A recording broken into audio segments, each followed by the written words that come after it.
Ito yung up close and personal nito. Arc de Triomphe.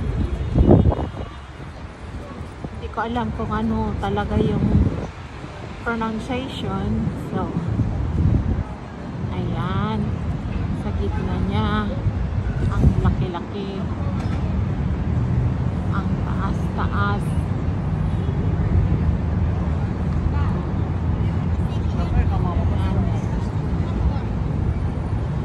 Dito yung pinakaharap niya.